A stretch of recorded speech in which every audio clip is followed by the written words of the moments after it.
শেখ হাসিনাই রাজত্ব করব, তারাই দেশটারে চালাইবো। বাকি দিয়া এই যে কিছু আগাছা আর ফরগাছা, মানে দেশটারে একটা ধ্বংস করে দিয়া ক্ষতি করে দিয়া গেল। আপনার ওই যে ফসলি জমিতে কিছু আগাছা জন্মায় না, অনেক টাকা খরচ লাগে ভালো ফসল পাইতে হইলে। এই বর্তমানে মানচিত্র, বাংলাদেশের মানচিত্র কিছু আগাছা ঢুকে গেছে, এই বন জঙ্গল পরিষ্কার লাগবো। আমি মনে করি যারা বর্তমানে দায় দায়িত্বে আছে এরা এই দেশটার একটা আগাছা আর ফরগাছা, এই এগরে অতি তাড়াতাড়ি, যত তাড়াতাড়ি সম্ভব সময় মিললা এই ফরগাছা দূর কইরা যারা দেশ চালাইতে পারে, দেশের গতি বোঝে, অর্থনীতি বোঝে। আপনার এই যে প্রধান উপদেষ্টা স্পষ্ট বলছে যে আমি দেশ চালাইতে জানি না বা বুঝি না, আমি অভিষেক। তাইলে এরকম একটা লোক দেশের প্রথম দায়িত্বে কেমনে থাকে?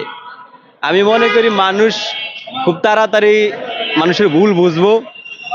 এবং বিশেষ করে এই যে শেখ হাসিনার উন্নয়নের যে ধারা, শেখ হাসিনার যে আপনার দেশ চালাইতে যে পারদর্শী এক্সপার্ট, এবং আপনার এই যে উন্নয়নের যে ধারাবাহিকতা, এসব কারণ বিশ্লেষণ করলে আমি মনে করি ওই আগের সরকারই ভালো আছিল, তাকে তুলনা হয় না।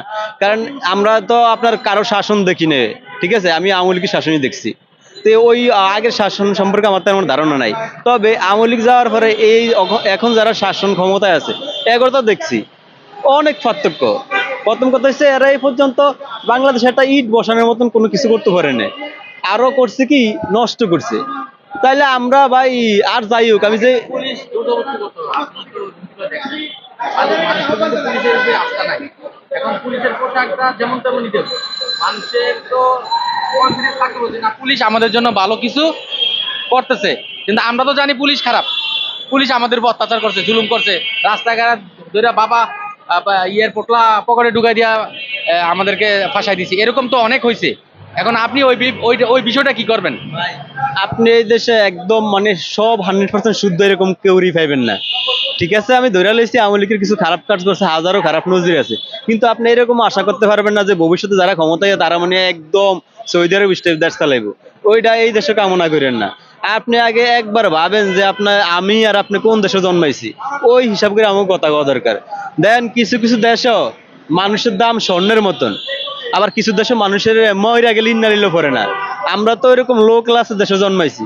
আজকে যদি আমার জন্ম হইতো আপনার এই যে লুক্সেমবার্গ, কানাডা বা মানে সুইজারল্যান্ড, জাপানে, তাহলে আমার দাম হইতো স্বর্ণের মতো। কিন্তু আমি যদি পৃথিবীর থার্ড ক্লাস কোনো দেশে জন্মাই, বিশেষ করে উগান্ডা, কানাডা, বসনিয়া, তিউনিসিয়া, আপনি ইথিওপিয়া, বাংলাদেশ, জিম্বাবু, এই সমস্ত দেশে জন্মাইলে আমার জীবন, আমার বয়স এমনি যাইবো।